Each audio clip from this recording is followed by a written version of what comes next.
കർത്താവിൻ്റെ പരിശുദ്ധ നാമം വാഴ്ത്തപ്പെടുമാറാകട്ടെ. നമ്മുടെ പതുപോലെയുള്ളതായ ബൈബിൾ സ്റ്റഡിയിലേക്ക് എല്ലാ ദൈവമക്കളെയും സ്വാഗതം ചെയ്യുന്നു. ദൈവകൃപയിൽ ആശ്രയിച്ച് നാം ഗോസ്പൽ ഓഫ് മാത്യു ആണ് ഇപ്പോൾ പഠിച്ചുകൊണ്ടിരിക്കുന്നത്. കഴിഞ്ഞ ദിവസം നാം ഗിരിപ്രഭാഷണത്തിൽ 7-ാം അധ്യായം, മത്തായിയുടെ സുവിശേഷം 7-ാം അധ്യായത്തിൽ കർത്താവ് പറഞ്ഞതായ കാര്യമാണ് പഠിച്ചത്. കഴിഞ്ഞ ട്യൂസ്ഡേയിൽ ഞാൻ ബൈബിൾ സ്റ്റഡി ലൈവ് സ്ട്രീം ചെയ്യും എന്ന് പറഞ്ഞിരുന്നു. എന്നാൽ അത് റെക്കോർഡ് ചെയ്യുവാൻ അത് സാധിക്കാഞ്ഞതുകൊണ്ട് എനിക്ക് എല്ലാവർക്കും ഷെയർ ചെയ്യുവാൻ കഴിഞ്ഞില്ല. ദയവായി എന്നോട് ക്ഷമിക്കണം.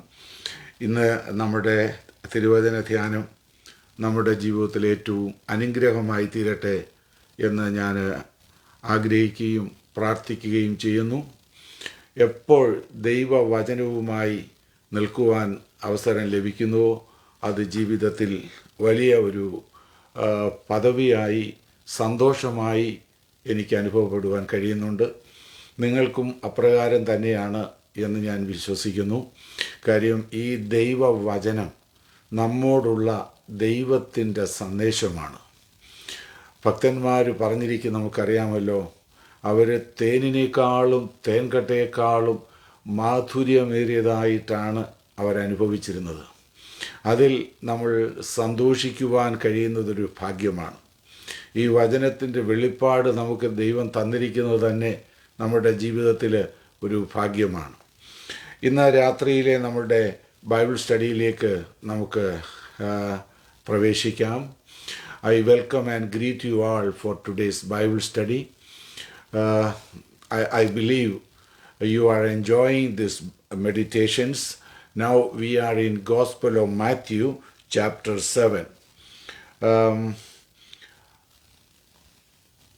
We studied about 9 wrong attitudes.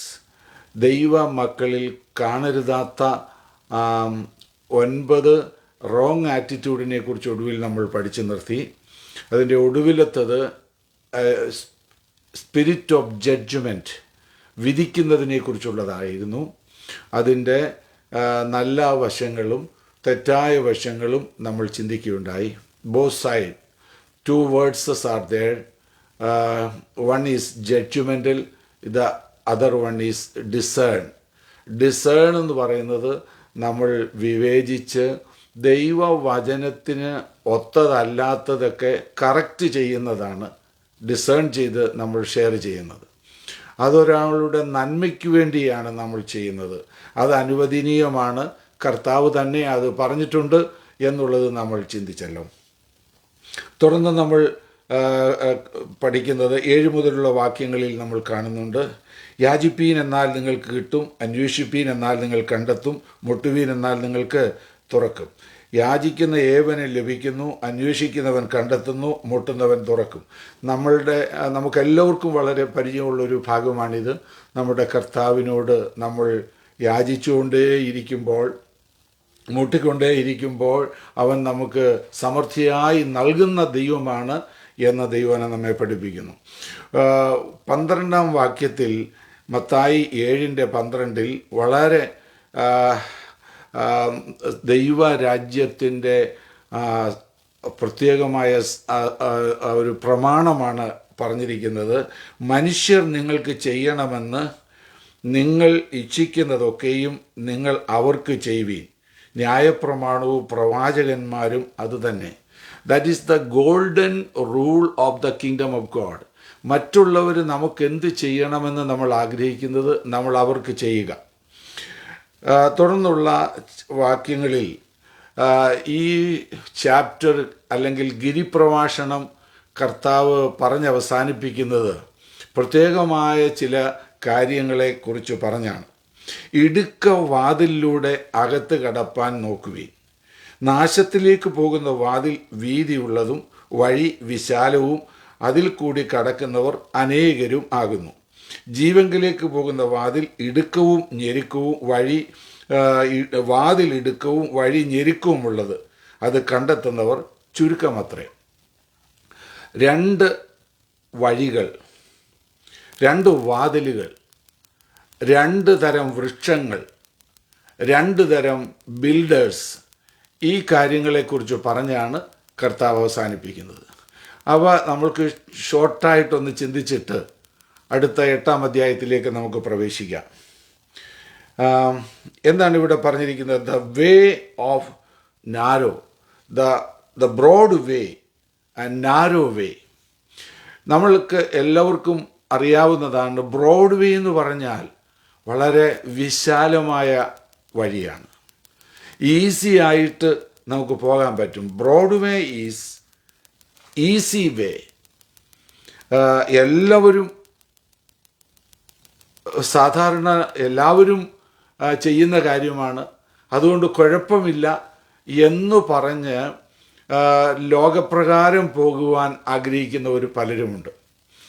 കാരണം ഈ ബ്രോഡ് വേ ആണെങ്കിൽ, വിശാല വഴിയിൽ കൂടിയാണ് നമ്മൾ പോകുന്നതെങ്കിൽ നമുക്ക് വലിയ റെസ്ട്രിക്ഷൻസ് ഒന്നുമില്ല. നമ്മളുടേതായ ആ ചിന്തകളും നമ്മളുടേതായ ബാഗേജുകളൊക്കെ ഉണ്ടല്ലോ, bad habits, sinful nature, worldliness, നമ്മുടെ ദുർസ്വഭാവങ്ങൾ, ലോകത്തിലെ ചിന്തകൾ, ഇവയൊന്നും നമ്മൾക്ക് ഉപേക്ഷിക്കാതെ അതിൽ ഈസിയായിട്ടങ്ങ് പോകാൻ പറ്റും. എന്നാൽ ഇടുക്ക വാതിലെന്ന് പറയുന്നത് നമ്മൾ ചിലതൊക്കെ നമ്മൾക്ക് ഉപേക്ഷിക്കേണ്ടതായിട്ട് വരും. നമ്മൾ ട്രാവൽ ചെയ്യുന്നവരാണല്ലോ, നമുക്കറിയാം, when we travel abroad there are some restrictions for our baggage. If that baggage is extra weight, we need to remove some stuff from our baggage. നമ്മൾ യാത്ര ചെയ്യുമ്പോൾ നമ്മളുടെ പെട്ടിയിൽ ഇത്ര കിലോ ആകാവുന്ന നിയമമുണ്ട്, അതിൽ കൂടുതലായാൽ നമ്മൾ എടുത്തു മാറ്റും. എന്നതുപോലെ ഈ ഇടുക്ക വാതിലിലൂടെ ദൈവരാജ്യത്തിലേക്ക്, ജീവനിലേക്ക് പോകുന്നവർക്ക് ഈ ലോകത്തിലുള്ളതെല്ലാം അങ്ങ് സ്വീകരിച്ച് അതിൽ കൂടെ പോകാൻ പറ്റത്തില്ല. അതിന് ചില റെസ്ട്രിക്ഷൻസ് ഒക്കെ ഉണ്ട്. അതുകൊണ്ട് ചിലർ അതിന് ഇഷ്ടപ്പെടത്തില്ല. എന്നാൽ അതിൻ്റെ ഡെസ്റ്റിനേഷൻ നമ്മൾ നോക്കണം. വിശാലമായ വാതിലൂടെ പോകുന്നതിൻ്റെ ഡെസ്റ്റിനേഷൻ, അതിൻ്റെ അവസാനം അത് ചെന്ന് ചേരുന്നത് നാശത്തിലാണ്. എന്നാൽ ഇടുക്ക വാതിലിലൂടെയാണ് നമ്മൾ പോകുന്നതെങ്കിൽ അത് ചെന്ന് ചേരുന്നത് ജീവനിലാണ്. നമ്മളുടെ ഈ മത്തായിയുടെ സുവിശേഷത്തിൻ്റെ സ്റ്റഡിയിലെ പ്രധാന വിഷയം നമ്മൾ ചിന്തിക്കുന്നത് സ്വർഗരാജ്യം എന്നാണല്ലോ. കർത്താവ് കടന്നു വന്നത് സ്വർഗരാജ്യം യഥാസ്ഥാനപ്പെടുത്തുവാനാണ്. സ്വർഗരാജ്യം സമീപിച്ചിരിക്കുന്നു എന്ന് പറഞ്ഞാണ് പ്രസംഗങ്ങൾ തുടങ്ങിയത്. ഇവിടെ ഈ വഴിയെന്ന് പറഞ്ഞാൽ എവിടത്തേക്കുള്ള വഴിയാ? സ്വർഗരാജ്യത്തിലേക്കുള്ള വഴിയുടെ കാര്യം പറയുന്നത്. അപ്പോൾ സ്വർഗരാജ്യത്തിലേക്കുള്ള വഴി ഇടുക്കവും ഞെരുക്കവുമുള്ളതാണെങ്കിലും അതിൻ്റെ ഡെസ്റ്റിനേഷൻ അവസാനവും ശ്രേഷ്ഠമാണ്. എന്നാൽ വിശാലമായ വഴിയിലൂടെ പോവുകയാണെങ്കിൽ അതിൻ്റെ ഡെസ്റ്റിനേഷൻ നാശമാണ്. അതുകൊണ്ട് ദൈവമക്കൾ അത് തിരഞ്ഞെടുക്കുവാൻ പാടില്ല എന്നാണ് കർത്താവ് പറഞ്ഞതിൻ്റെ താല്പര്യം. അടുത്തൊരു ഭാഗം കർത്താവ് പറയുന്നത്, കള്ളപ്രവാചകന്മാരെ സൂക്ഷിച്ചുകൊള്ളുകയും, അവർ ആടുകളുടെ വേഷം പോട്ട് നിങ്ങളുടെ അടുക്കൽ വരുന്നു, അകമയോ കടിച്ചു കീർന്ന ചെന്നായ്ക്കളാകുന്നു. അവരുടെ ഫലങ്ങളാൽ നിങ്ങൾക്ക് അവരെ തിരിച്ചറിയാം. മുള്ളുകളിൽ നിന്ന് മുന്തിരിപ്പഴവും ഞെരിഞ്ഞിലുകളിൽ നിന്ന് അത്തിപ്പഴവും പറിക്കുമാറുണ്ടോ? നല്ല വൃക്ഷമൊക്കെയും നല്ല ഫലം കായ്ക്കുന്നു, ആകാത്ത വൃക്ഷമോ ആകാത്ത ഫലം കായ്ക്കുന്നു. നല്ല വൃക്ഷത്തിന് ആകാത്ത ഫലവും ആകാത്ത വൃക്ഷത്തിന് നല്ല ഫലവും കായ്ക്കുവാൻ കഴിയില്ല. നല്ല ഫലം കായ്ക്കാത്ത വൃക്ഷങ്ങളൊക്കെയും വെട്ടി തീയിലിടുന്നു. ആകയാൽ അവരുടെ ഫലത്താൽ നിങ്ങൾ അവരെ തിരിച്ചറിയാം. അടുത്ത നമ്മൾ വായിക്കുന്നത് 2 വിധ വൃക്ഷങ്ങളെക്കുറിച്ചാണ്. 2 ട്രീസ്, നല്ല ഫലം കായ്ക്കുന്ന വൃക്ഷം, ദോഷകരമായ ഫലം കായ്ക്കുന്നതായ വൃക്ഷം. അതിൻ്റെ അർത്ഥം എന്താണ്? ഇപ്പം നമ്മൾ ഇടുക്ക വാതിലിലൂടെ പോകുവാൻ തിരഞ്ഞെടുക്കുക എന്ന് പറഞ്ഞാൽ അത് നമ്മുടെ ഫെയ്ത്താണ്. The first one is regarding our faith. When we choose to go a narrow way to the heaven, നമ്മൾ ആ നല്ല വിശ്വാസ വഴി തിരഞ്ഞെടുക്കുമ്പോൾ നമ്മളിൽ നിന്ന് ഒരു കാര്യമുണ്ടാകും. It will produce good fruits. അത് നല്ല ഫലം പുറപ്പെടുവിക്കാനിടയായിത്തീരും.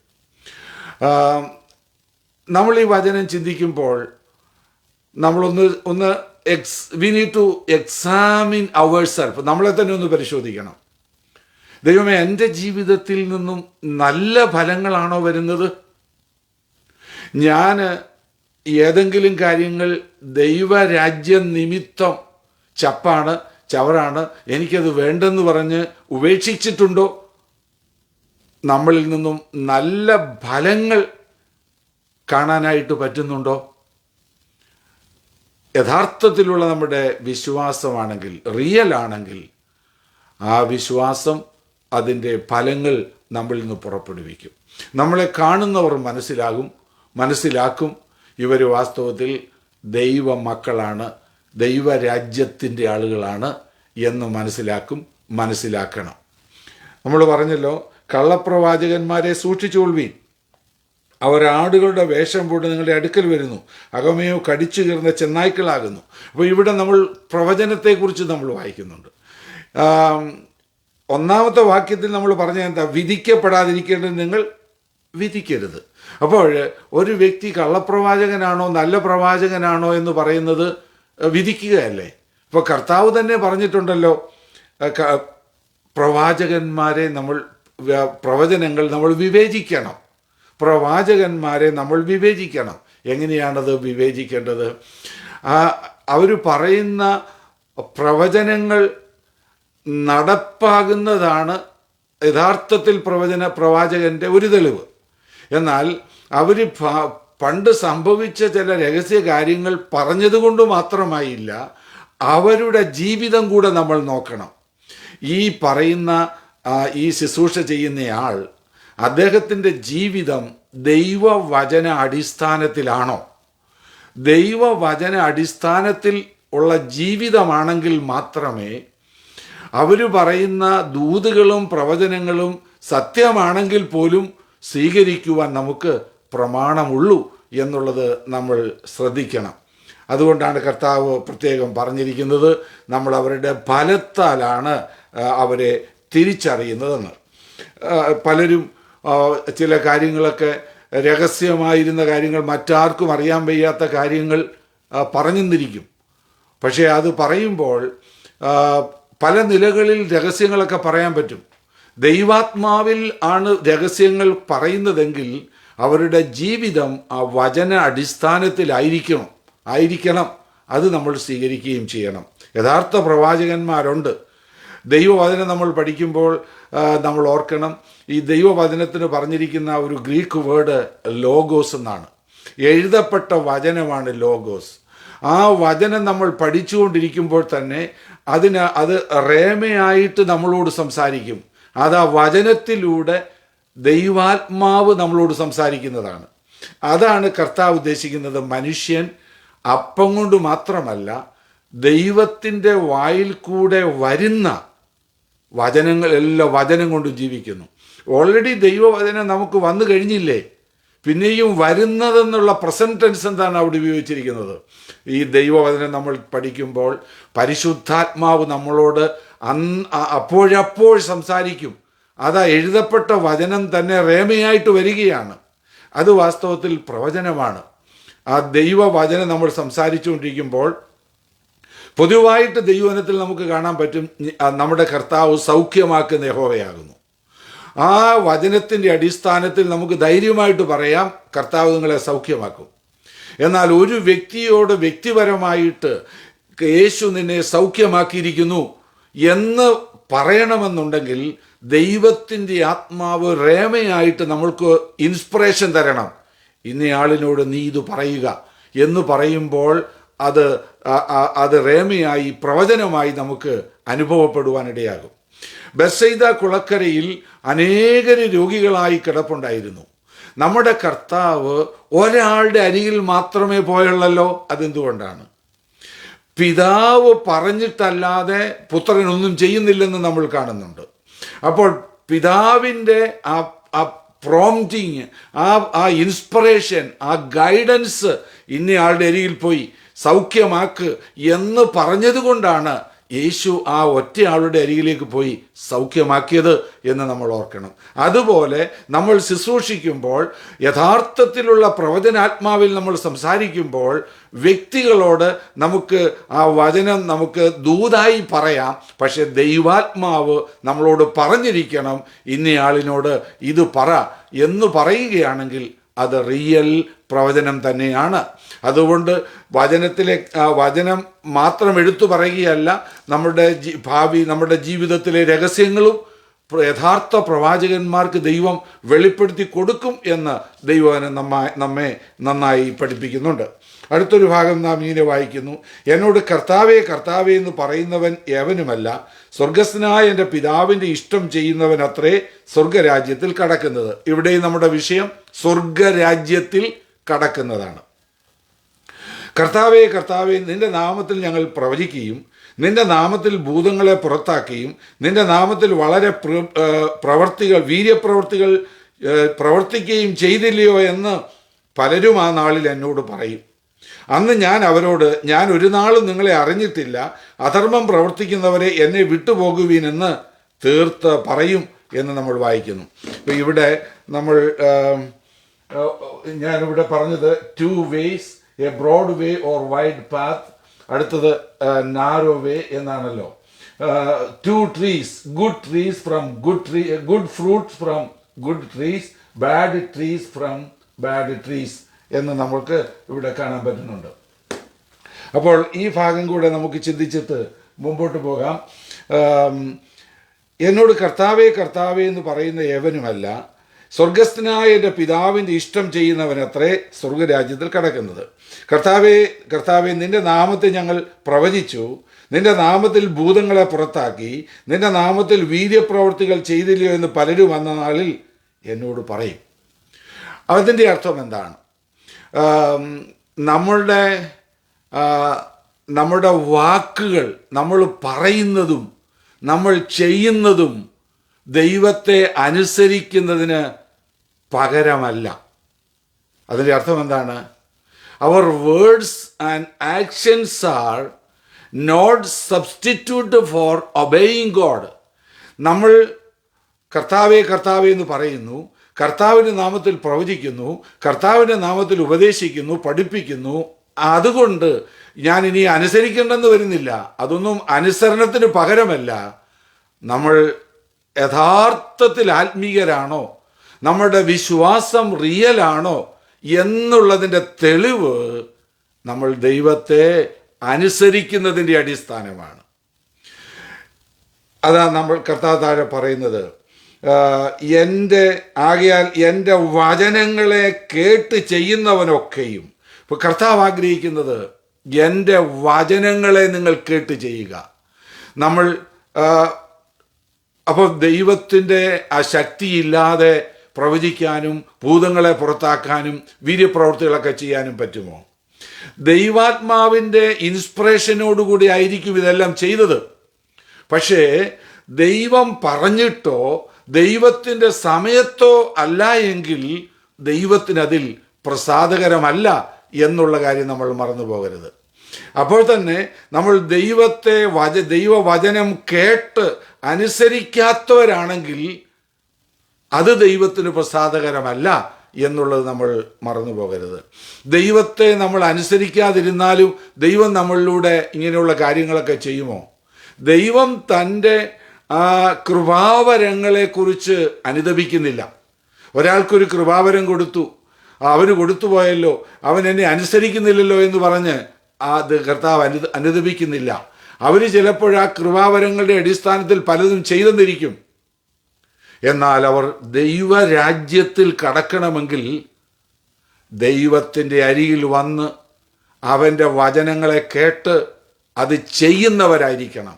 Obedience is the real proof of അവർ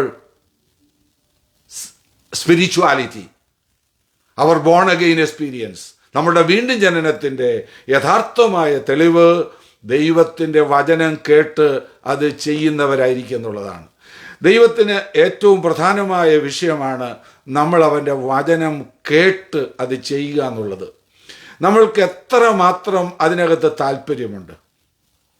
നമ്മൾ എത്ര സമയമാണ് ന്യൂസ് കാണാനും ടി വി കാണാനുമൊക്കെ ഉപയോഗിക്കുന്നത്? നമ്മളുടെ ജോലിക്ക് നമ്മൾ എന്തുമാത്രം സമയമാണ് ഉപയോഗിക്കുന്നത്? അത് നമ്മൾ ചെയ്യണം. നമുക്ക് ജോലി ചെയ്യാതിരിക്കാൻ പറ്റുകയില്ലല്ലോ. നമ്മൾക്ക് ജീവിക്കാൻ ഈ ലോകത്തിൽ ജോലി ചെയ്തേ പറ്റുള്ളൂ. പക്ഷേ നമ്മളൊന്ന് ചിന്തിക്കണം, എൻ്റെ ദൈവത്തിൻ്റെ കാര്യത്തിന് വേണ്ടി ഞാൻ എത്ര സമയമാണ് എടുക്കുന്നത്? ദൈവവചനം എനിക്ക് പഠിക്കുവാൻ ഞാൻ എത്ര സമയം എടുക്കുന്നുണ്ട്? ഈ വചനമാണ് നമ്മുടെ ഗൈഡ്. അവിടെയാണ് ദൈവ ഇഷ്ടം എന്ന് പറഞ്ഞിരിക്കുന്നത്. അത് നമ്മൾ പഠിച്ചെങ്കിൽ മാത്രമേ ദൈവത്തിൻ്റെ ഇഷ്ടം എന്താണെന്ന് നമുക്കറിയാൻ പറ്റത്തുള്ളൂ. ദൈവത്തിൻ്റെ ഇഷ്ടം ചെയ്തെങ്കിൽ മാത്രമേ ദൈവത്തിനെ നമുക്ക് പ്രസാദിപ്പിക്കാൻ പറ്റത്തുള്ളൂ. ദൈവ ഇഷ്ടം നമ്മൾ അറിയുന്നവരായിരിക്കണം. ദൈവ ഇഷ്ടം ചെയ്യണമെങ്കിൽ ദൈവവചനം നമ്മൾ പഠിക്കണം. പലരും സൺഡേയിൽ പോയി ഏതെങ്കിലും ഒരു ചർച്ചിലിരുന്ന് പാസ്റ്റർ പ്രസംഗിക്കുന്ന പ്രസംഗം കേട്ടിട്ട് പോരുന്നതിൽ തൃപ്തിപ്പെടുകയാണ്. അത് നല്ല കാര്യമാണ്. പിന്നെ അവർ മിക്കവാറും ബൈബിൾ എടുക്കുന്ന ആ വണ്ടിയിൽ തന്നെ ആയിരിക്കും വെച്ചിരിക്കുന്നത്. അടുത്ത സൺഡേയിലായിരിക്കും ചിലരത് പിന്നെ എടുക്കുന്നത്. അങ്ങനെയല്ല. ദൈവദാസന്മാർ പറയുന്നത് നമ്മൾ പ്രസംഗമെല്ലാം കേൾക്കണം. പക്ഷേ എല്ലാ ദിവസവും പേഴ്സണലായിട്ട് നമ്മൾക്കൊരു ബൈബിൾ സ്റ്റഡി നമ്മൾ വായിക്കണം. കേവലം ന്യൂസ് പേപ്പർ വായിക്കുന്നത് പോലെയോ മാഗസിൻ വായിക്കുന്നത് പോലെയല്ല.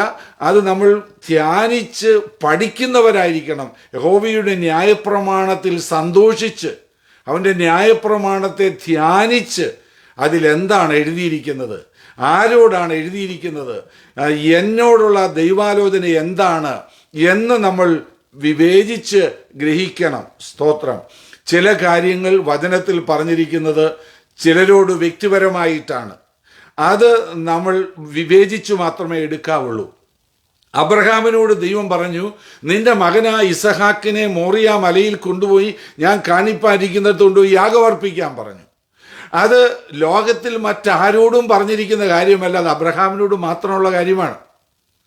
യെശയ്യാവിനോട് പറഞ്ഞു, നീ പോയി കാലിൽ ചെരുപ്പില്ലാതെ ഇന്ന വിധത്തിൽ സ്ട്രീറ്റിൽ കൂടെ നടക്കണമെന്ന് പറഞ്ഞു. അത് യെശയ്യാവിനോട് മാത്രമുള്ളൊരു പ്രത്യേക സമയത്തെ ദൂതാണ്. ആരും അത് ഫോളോ ചെയ്യുവാൻ അനുവാദമില്ല. അതുപോലെ തന്നെ ഹോശയ്യായോട് ദൈവാത്മാവ് പറഞ്ഞു, നീ ഇന്നതുപോലെ പോയി കല്യാണം കഴിക്കണമെന്ന്. അത് വേറൊരാളോടുള്ള ദൂതല്ല. അതുപോലെയുള്ള സ്പെഷ്യൽ മെസ്സേജുകളുണ്ട്. അത് അവർക്ക് മാത്രമുള്ളതാണ്. എന്നാൽ പൊതുവായിട്ട് ഇസ്രായേലിനോട് പറഞ്ഞിരിക്കുന്ന വാഗ്ദത്തങ്ങളുണ്ട്, നമ്മോടുള്ള വാഗ്ദത്തങ്ങളുണ്ട്.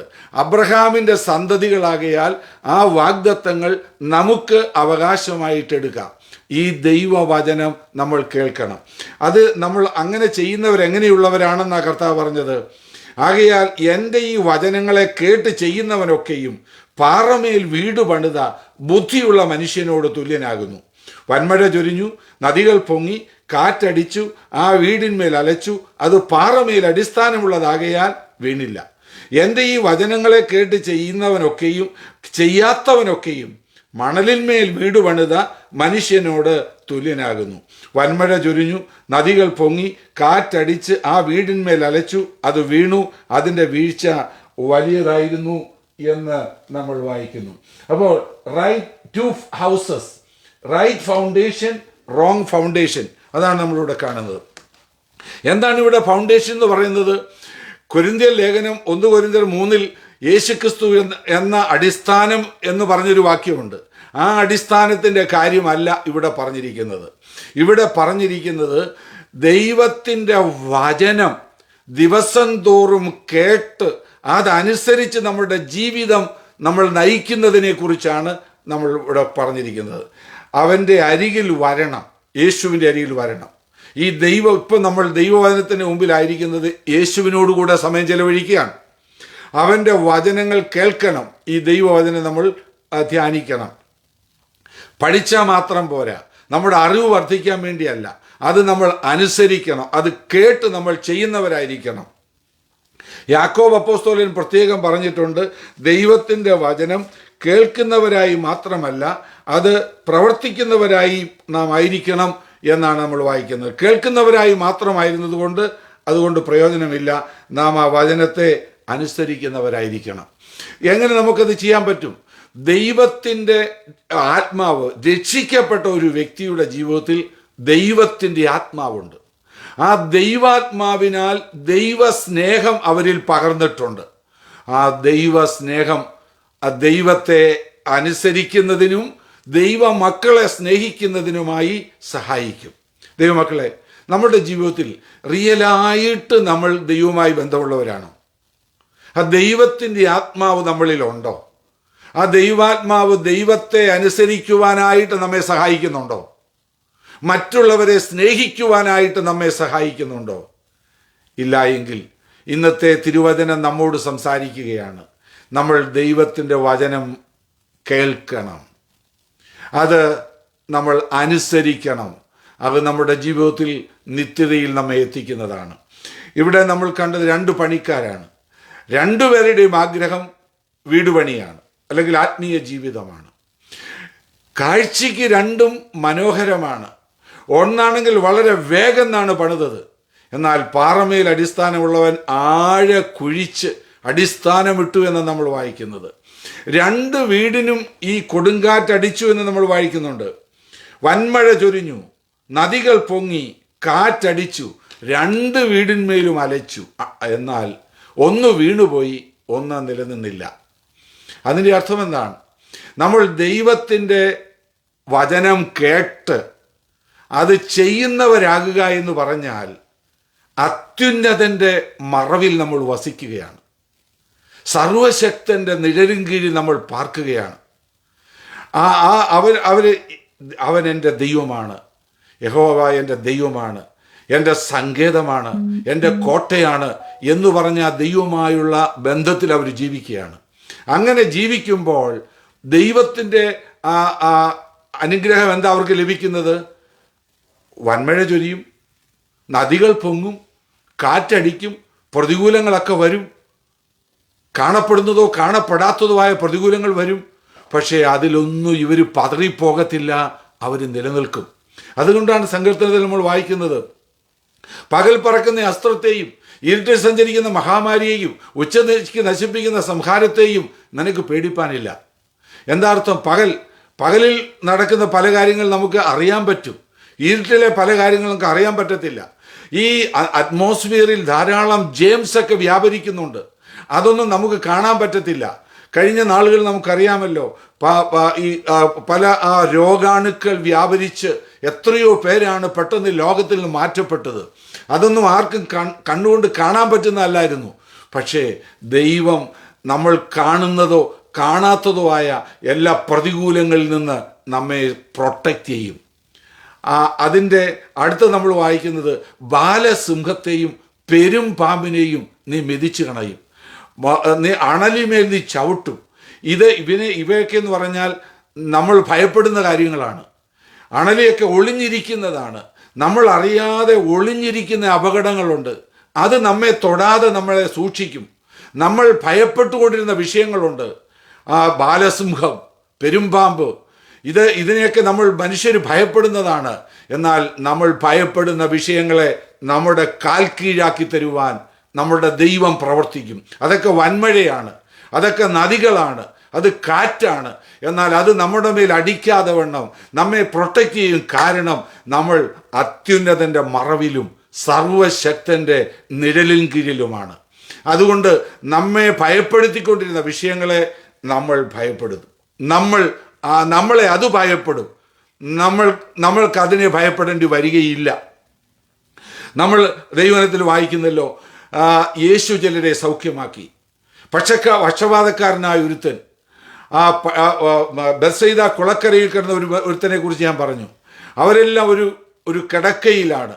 ആ കിടക്കയ്ക്ക് അവരോട് പറയാനുള്ളത്, ഇത്ര നാളായി ഈ കിടക്കയിലാണ് നീ, പക്ഷപാതക്കാരായി ഇനിയും നിനക്ക് ഇതിൽ നിന്ന് രക്ഷയില്ല, നിന്റെ അവസാനം ഇതിനകത്തായിരിക്കും എന്ന് പറഞ്ഞ് അവരെ കൺട്രോൾ ചെയ്തുകൊണ്ടിരുന്ന വിഷയങ്ങളാണ്. എന്നാൽ യേശു, നിന്റെ പാപങ്ങൾ മോചിച്ചു തന്നിരിക്കുന്നു, എഴുന്നേറ്റ് കിടക്കയെടുക്ക്, നടക്ക എന്ന് പറയുമ്പോൾ അവനെ കൺട്രോൾ ചെയ്തുകൊണ്ടിരുന്ന ആ കിടക്ക എടുത്ത് അവൻ നടക്കുകയാണ്. ഇനി അവനാ തീരുമാനിക്കേണ്ടത് ഈ കിടക്കയെ എന്താ ചെയ്യേണ്ടത്.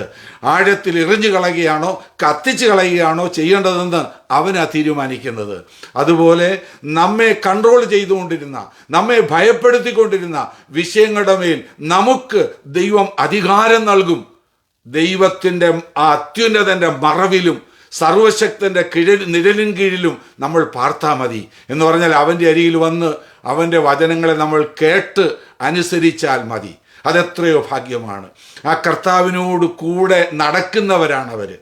ആ ഹാനോക്ക് ദൈവത്തോട് കൂടെ നടന്നു. ദൈവം അവനിൽ പ്രസാദിച്ചു. അവൻ്റെ വചനങ്ങൾ കേട്ട് അതനുസരിച്ച് ദിവസം തോറും ജീവിക്കുന്നവർ വലിയ സന്തോഷമുള്ളവരാണ്. അവൻ്റെ വചനം അനുസരിക്കുന്നത് കൊണ്ട് ശക്തന്മാരാണ്. ദൈവത്തിൽ വായിക്കുന്നല്ലോ, 1 യോഹന്നാൻ ലേഖനത്തിൽ നമ്മൾ വായിക്കുന്നുണ്ട് 2-ാം അധ്യായത്തിൽ, ബാല്യക്കാരെ നിങ്ങൾ ശക്തരാകയാലും ദൈവത്തിൻ്റെ വചനം നിങ്ങളിൽ വസിക്കുകയാലും നിങ്ങൾ ദുഷ്ടനെ ജയിച്ചിരിക്കുകയാലും ഞാനിത് നിങ്ങൾക്ക് എഴുതുന്നു. അപ്പോൾ നമുക്കെതിരായിട്ടൊരു ദുഷ്ടശക്തി ഇവിടെ ഉണ്ട്. അതിനെ ജയിക്കണമെങ്കിൽ നമ്മൾ ബലഹീനരായിരുന്ന പറ്റിയില്ല, നമുക്ക് ശക്തി വേണം. അതുകൊണ്ടാണ് വചനം പറയുന്നത്, ഒടുവിൽ കർത്താവിലും അവൻ്റെ അമിത ബലത്തിലും ശക്തിപ്പെടുവീനെന്ന്. ദൈവവചനം പറയുന്നു, ദൈവവചനം അനുസരിക്കുന്നവൻ ശക്തനാകുന്നു. യോവേലിൻ്റെ പുസ്തകം 2-ാം അധ്യായം നിങ്ങൾ വായിച്ചാൽ നിങ്ങൾക്കത് മനസ്സിലാകും. ദൈവവചനം അനുസരിക്കുന്നവൻ ശക്തനാകുന്നു. ബാല്യക്കാരെ, ദൈവവചനം നിങ്ങളിൽ ഉള്ളിൽ വസിക്കുന്നത് കൊണ്ട് നിങ്ങൾ ശക്തരാണ്. അതുകൊണ്ട് നിങ്ങൾ ദുഷ്ടനെ ജയിക്കും. ഈ വചനത്തിലൂടെ എനിക്ക് ഓർപ്പിക്കുവാനുള്ളത്, നിങ്ങളുടെ ജീവിതത്തിൽ ഏത് നിലയിലുള്ള വൻമഴയാണ്, കൊടുങ്കാറ്റാണ് നിങ്ങൾ ഫേസ് ചെയ്യുന്നതെന്ന് എനിക്കറിയത്തില്ല. എല്ലാവർക്കും പ്രതികൂലങ്ങളുണ്ട്. എന്നാൽ അത് നിങ്ങളെ ഏശാതെ വണ്ണം നിങ്ങൾ ധൈര്യത്തോടെ നിലനിൽക്കണമെങ്കിൽ ഒറ്റ കാര്യം മാത്രം ചെയ്താൽ മതി. യേശുവിൻ്റെ അരികിലേക്ക് വരിക, അവൻ പറയുന്നത് കേൾക്കുക. അവൻ നമ്മെ സ്നേഹിക്കുന്ന ദൈവമാണ്. നമുക്ക് പ്രയാസമുള്ളതൊന്നും അവൻ പറയത്തില്ല. അവൻ്റെ ഈ വചനം വളരെ ഈസിയാണ്, അതനുസരിക്കുവാൻ ഒരു പ്രയാസമുള്ളതല്ല. ചില വിചാരിക്കും ഈ വേദപുസ്തകത്തിലുള്ളതെല്ലാം എങ്ങനെ അനുസരിക്കാൻ പറ്റും. ദൈവത്തെ നമ്മൾ സ്നേഹിക്കുമ്പോൾ, ദൈവത്തിൻ്റെ ആത്മാവ് നമ്മളിൽ പ്രവർത്തിക്കുമ്പോൾ നമുക്കിത് വളരെ ഈസിയായി തോന്നും എന്ന് നമുക്ക് പഠിക്കുവാൻ കഴിയുന്നുണ്ട്. അപ്പോൾ ഒരു വൈസ് ബിൽഡറിനെ പോലെ ദൈവത്തിൻ്റെ വചനം അനുസരിച്ച് ജീവിക്കുവാൻ, ആ അത്യുന്നതൻ്റെ മറവിൽ വസിക്കുവാൻ ദൈവം നമുക്കിടയാക്കട്ടെ. അപ്പോൾ നമുക്ക് കാണാൻ പറ്റും നമുക്ക് വേണ്ടിയുള്ള ദൈവത്തിൻ്റെ കരുതൽ. ആ ഏലീശയുടെ ബാല്യക്കാരൻ ഒരു ദിവസം വീട്ടിൽ നിന്ന് പുറത്തേക്ക് ഇറങ്ങിയപ്പോൾ ഭയപ്പെട്ടു പോയി. നിലവിളിക്കുകയാണ്, യജമാനനെ നമ്മൾ എന്തോ ചെയ്യും? ശത്രുക്കൾ മുഴുവനും ഇങ്ങനെ വളഞ്ഞിരിക്കുകയാണ്. അപ്പോൾ പ്രവാചകന് ഒരു ഭയവുമില്ല. എലീശ ദൈവത്തോട് പ്രാർത്ഥിച്ചു, ദൈവമേ, ഇവൻ കാണത്തക്കവണ്ണം ഇവൻ്റെ കണ്ണൊന്ന് തുറക്കണേ. അപ്പോഴേക്കും ആ യഹോവയുടെ കരുതൽ, ആ ദൈവത്തിൻ്റെ ദൂതന്മാരുടെ പ്രൊട്ടക്ഷൻ കാണത്തക്കവണ്ണം അവൻ്റെ കണ്ണ് തുറന്നു. അവൻ്റെ ഭയം മാറാനിടയായി തീർന്നു. വാസ്തവമായിട്ട് നമ്മുടെ ആത്മീയ ദൃഷ്ടി പ്രകാശിച്ചിട്ട് ദൈവത്തിൻ്റെ അരികിൽ വന്ന് അവൻ്റെ വചനം കേട്ട് ജീവിക്കുന്ന ദൈവമക്കൾക്ക് ആത്മീയ കണ്ണ് തുറന്നവരാണ്. അവർക്ക് ആ ദൈവത്തിൻ്റെ പ്രൊട്ടക്ഷൻ കാണാൻ പറ്റും. അവർക്കൊന്നും ഭയപ്പെടേണ്ട ആവശ്യമില്ല. അവർക്ക് ധൈര്യത്തോടെ ജീവിക്കുവാനിടയാകും.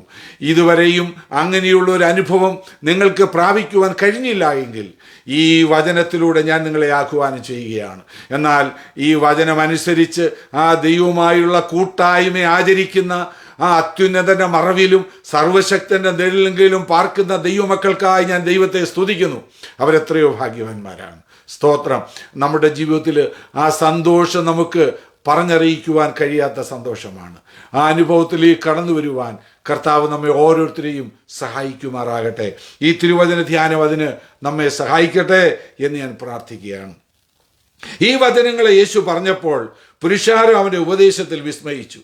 അവരുടെ ശാസ്ത്രിമാരെ പോലെ അല്ല, അധികാരമുള്ളവനായിട്ടത്രേ അവൻ ഉപദേശിച്ചത് എന്നവർക്ക് മനസ്സിലാക്കുവാൻ കഴിഞ്ഞു എന്ന് നമുക്ക് വായിക്കുവാൻ കഴിയുന്നുണ്ട്. അപ്പോൾ അടുത്ത ഭാഗത്തേക്ക് നമ്മൾ വരുമ്പോൾ 8-ാം അധ്യായത്തിൽ നമ്മൾ കാണുന്നത് മറ്റൊരു കാര്യമാണ്. അവൻ മലയിൽ നിന്ന് ഇറങ്ങി വന്നാറെ വളരെ പുരുഷാരം അവനെ പിന്തുടർന്നു. അപ്പോൾ ഒരു കുഷ്ഠരോഗി വന്ന് അവനെ നമസ്കരിച്ചു. കർത്താവേ, നിനക്ക് മനസ്സുണ്ടെങ്കിൽ എന്നെ ശുദ്ധമാക്കുവാൻ കഴിയും എന്ന് പറഞ്ഞു. അവൻ കൈ നീട്ടി അവനെ തൊട്ടു.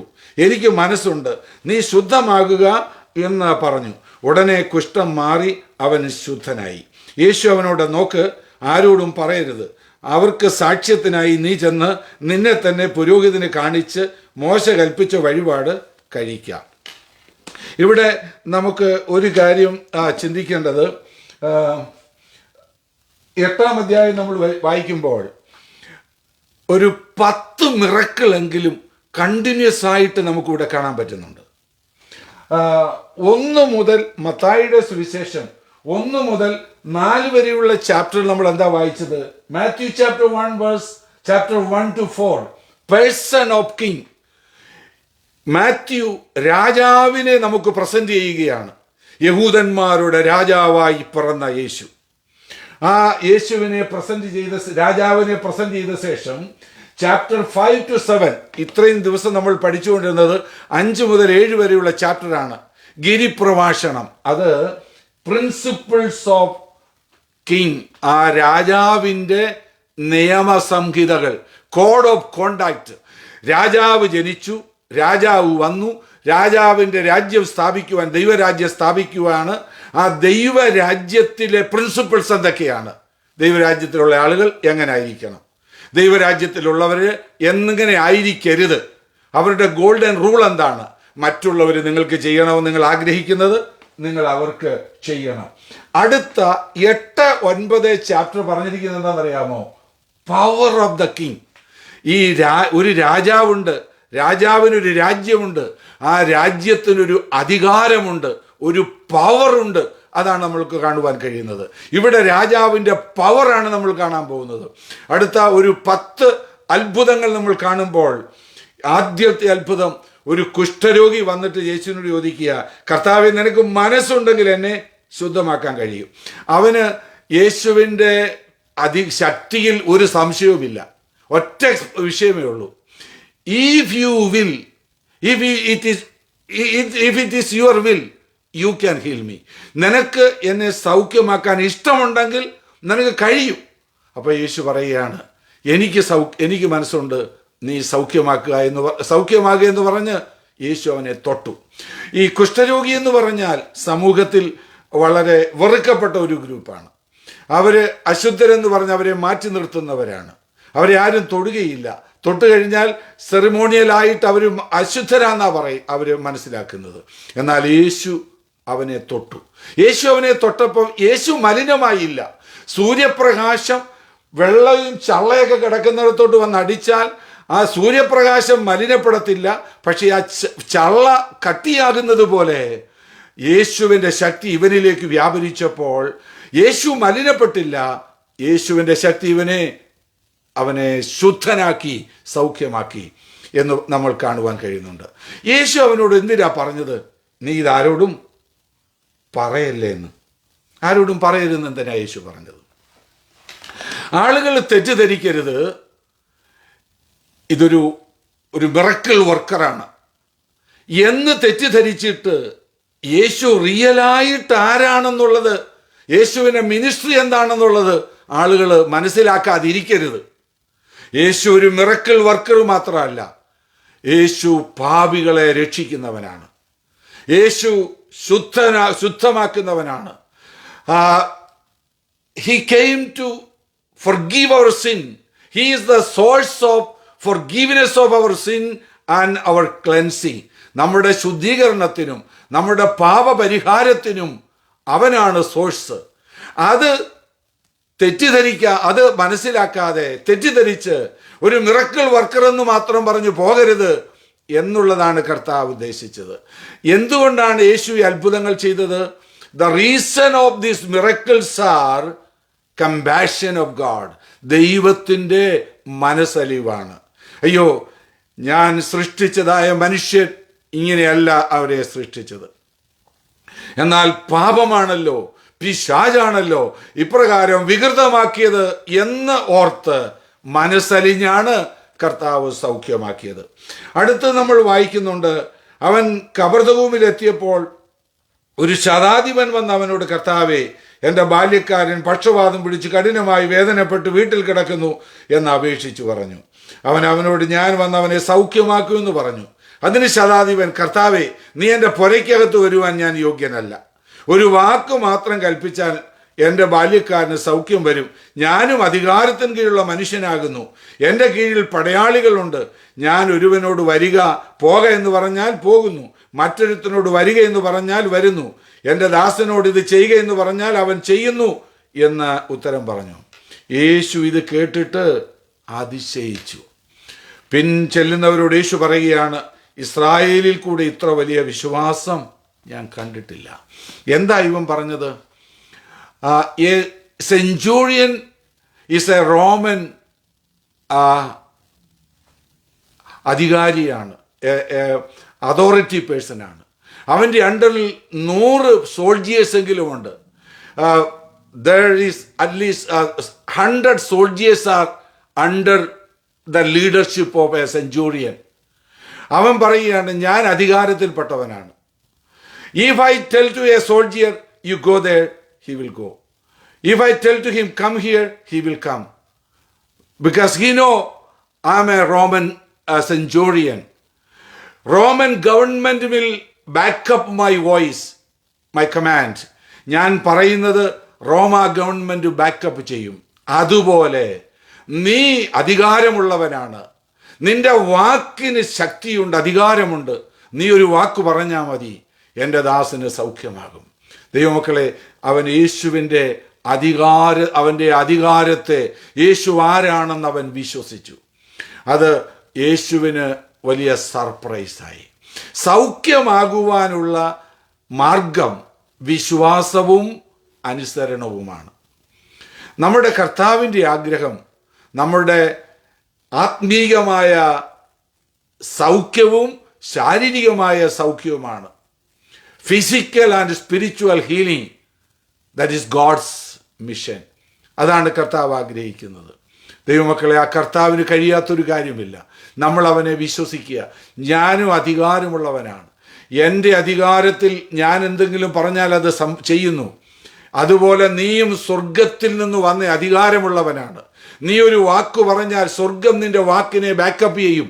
അതുകൊണ്ട് നീ ഒരു വാക്ക് പറഞ്ഞാൽ മതി. യേശു അതിശയിക്കുവാനിടയായി തീർന്നു. ഇന്ന് നമ്മുടെ വിശ്വാസത്തെ കർത്താവ് അപ്രകാരം അപ്രീഷിയേറ്റ് ചെയ്യുമോ? കർത്താവ് 2 പേരുടെ വിശ്വാസത്തെ ഇതുപോലെ പ്രശംസിച്ചിട്ടുണ്ട്. വേറൊന്ന് മാത്യു ചാപ്റ്റർ 15 ഒരു കനാന്യ സ്ത്രീയുടെ കാര്യമാണ്. അവളും ഒരു ജാതീയ സ്ത്രീ ആയിരുന്നു. യേശു അവളെയും അവളുടെ വിശ്വാസത്തെയും പ്രൈസ് ചെയ്തതായി നമ്മൾ കാണുന്നുണ്ട്. അവളുടെ മകളുടെ സൗഖ്യത്തിന് വേണ്ടിയാണ് അവൾ കടന്നു വന്നത്. യേശു പ്രശംസിക്കുന്ന ഒരു വിശ്വാസം നമ്മുടെ ജീവിതത്തിലുണ്ടോ എന്ന് നമ്മൾ ചിന്തിക്കണം. കർത്താവ് പറഞ്ഞു, കിഴക്കിൽ നിന്നും പടിഞ്ഞാറിൽ നിന്നും അനേകർ വന്ന് അബ്രഹാമിനോടും ഇസ്ഹാക്കിനോടും യാക്കോബിനോടും കൂടെ സ്വർഗരാജ്യത്തിൽ പന്തിയിരിക്കും. രാജ്യത്തിൻ്റെ പുത്രന്മാരെ ഏറ്റവും പുറത്തുള്ള ഇരുളിലേക്ക് തള്ളിക്കളയും. അവിടെ കരച്ചിലും പല്ലുകടിയും ഉണ്ടാകുമെന്ന് ഞാൻ നിങ്ങളോട് പറയുന്നു. പിന്നെ യേശു ശതാധിപനോട്, പോക, നീ വിശ്വസിച്ചതുപോലെ നിനക്ക് ഭവിക്കട്ടെ എന്ന് പറഞ്ഞു. ആ നാഴികയിൽ തന്നെ അവൻ്റെ ബാല്യക്കാരന് സൗഖ്യം വന്നു. ഞാൻ ഇന്ന പാരമ്പര്യത്തിൽപ്പെട്ടയാളാണ്, അബ്രഹാമിൻ്റെ പാരമ്പര്യമാണ് എനിക്കുള്ളത് എന്നൊക്കെ പറഞ്ഞവർ പലരും ഉണ്ടായിരുന്നു. ഞങ്ങൾ രാജ്യത്തിൻ്റെ പുത്രന്മാരാണ്, അബ്രഹാം ഞങ്ങളുടെ വലിയ പിതാവാണ്, ഞങ്ങളുടെ പിതാവായ അബ്രഹാമിനേക്കാൾ നീ വലിയവനാണോ, ഇങ്ങനെയൊക്കെ ആളുകൾ പറഞ്ഞിട്ടുണ്ട്. പക്ഷേ അവരുടെ ജീവിതം അതുമായിട്ടൊന്നും കമ്പയർ ചെയ്ത്, അതുമായിട്ട് താരതമ്യം ചെയ്തു പോകുന്നതല്ലായിരുന്നു. നമ്മളുടെ ജീവിതത്തിൽ നമ്മൾ പറയുന്ന പാരമ്പര്യമല്ല, നമ്മൾ കർത്താവിനെ വിശ്വസിക്കുന്നവരായിരിക്കുക, അനുസരിക്കുന്നവരായിരിക്കുക. ഇവൻ്റെ ആ വിശ്വാസം അവന് അനുഗ്രഹമായി തീർന്നു. അവൻ്റെ ദാസന് സൗഖ്യം വന്നു. അടുത്ത നമ്മൾ വായിക്കുന്നത്, പത്രോസിൻ്റെ വീട്ടിൽ യേശു വന്നാറെ അവൻ്റെ അമ്മായിയമ്മ പനി പിടിച്ച് കിടക്കുന്നത് കണ്ടു. അവൻ അവളുടെ കൈക്ക് തൊട്ട് പനി അവളെ വിട്ടു. അവൾ എഴുന്നേറ്റ് അവർക്ക് ശുശ്രൂഷ ചെയ്തു. വൈകുന്നേരമായപ്പോൾ പല ഭൂതഗ്രസ്തരെയും അവൻ്റെ അടുക്കൽ കൊണ്ടുവന്നു. അവൻ വാക്കുകൊണ്ട് ദുരാത്മാക്കളെ പുറത്താക്കി സകല ദീനക്കാരെയും സൗഖ്യം വരുത്തി. അവൻ നമ്മുടെ ബലഹീനതകളെ എടുത്തു, വ്യാധികളെ ചുമന്നു എന്ന് യെശയ്യാ പ്രവാചകൻ പറഞ്ഞത് നിവൃത്തിയാകുവാൻ തന്നെ. അപ്പോൾ ഇന്ന് രാത്രിയിൽ നമുക്കിവിടെ നിർത്താം. ഇവിടെ നമ്മൾ വായിക്കുന്നത് എന്താണ്? യേശു പത്രോസിൻ്റെ വീട്ടിൽ ശുശ്രൂഷ കഴിഞ്ഞ് വരികയാണ്. പത്രോസിൻ്റെ വീട്ടിൽ വന്നപ്പം ആ അമ്മായിയമ്മ പനി പിടിച്ച് കിടക്കുകയാണ്. യേശു അവളെ തൊട്ട് സൗഖ്യമാക്കി. സ്തോത്രം. നമ്മൾക്ക് വിചാരിക്കും ഇതൊരു ചെറിയ കാര്യമാണല്ലോ എന്ന്. ഈ സമൂഹത്തിൽ യഹൂദന്മാരുടെ രീതി അനുസരിച്ച് സ്ത്രീകളെയും കുഷ്ഠരോഗികളെയും ജാതികളെയും ഒക്കെ അവർ വലിയ മാന്യതയൊന്നും കൊടുക്കാത്തവരാണ്. എന്നാൽ യേശു മാന്യതയില്ലാത്ത ആളുകളെ കണ്ട് അവർക്ക് മാന്യത കൊടുത്ത് അവരെ രക്ഷിക്കുന്ന നമുക്ക് കാണുവാൻ പറ്റും. ഈ പത്രോസിൻ്റെ അമ്മായിയമ്മയെ സൗഖ്യമാക്കി. അതുകൊണ്ട് എന്ത് സംഭവിച്ചു? വൈകുന്നേരമായപ്പോൾ പട്ടണം മുഴുവനും, പട്ടണത്തിലുള്ള അനേകർ വാതിക്കൽ വന്നു. മർക്കോസ് 1:32 നിങ്ങൾ വായിച്ചാൽ അത് നിങ്ങൾക്ക് കാണാൻ പറ്റും. പട്ടണം മുഴുവനും വന്നു. എന്തിനാ?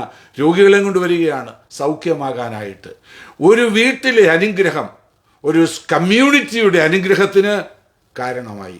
നമ്മുടെ വീട്ടിൽ ദൈവപ്രവൃത്തി വെളിപ്പെട്ടാൽ നമ്മൾ സമൂഹത്തിന്, ആ പട്ടണത്തിന് നമ്മളൊരു അനുഗ്രഹമായി തീരും. വരുന്ന ദിവസങ്ങളിൽ ദൈവം അനുവദിച്ചാൽ ബാക്കിയുള്ള കാര്യങ്ങൾ നമുക്ക് പിന്നീട് ചിന്തിക്കാം. ഈ തിരുവചനത്തിൻ്റെ മുമ്പിൽ നമ്മെ തന്നെ ഒരു സ്വയപരിശോധന ചെയ്യാം. കർത്താവ്, ഇതിൻ്റെ മുമ്പിൽ എന്നോടുള്ള ദൂതെന്താണ്? ഞാൻ എപ്രകാരമായിരിക്കുന്നു? കണ്ണുകളെ അടയ്ക്കാം. സ്വർഗീയ പിതാവേ, നന്ദിയോട് സ്തോത്രം ചെയ്യുന്നു. ഇന്ന് രാത്രിയിലും ഞങ്ങൾക്ക് ദൈവവചനമായി കടന്നു വരുവാൻ കൃപ നൽകിയതിനായി സ്തോത്രം. നിന്റെ വചനത്തിനായി സ്തോത്രം. ശുശ്രൂഷിപ്പാൻ ഏഴയെ അവിടുന്ന് സഹായിച്ചല്ലോ. കേൾക്കുന്ന എല്ലാവരെയും നീ അനുഗ്രഹിക്കണം. ഇത് അനുഗ്രഹമാക്കി തീർക്കണം, സൗഖ്യമാക്കി തീർക്കണം, മാനസാന്തരത്തിന് കാരണമാകണം. പ്രാർത്ഥന കേട്ടതുകൊണ്ട് സ്തോത്രം. യേശുവിൻ്റെ നാമത്തിൽ തന്നെ. ആമേൻ.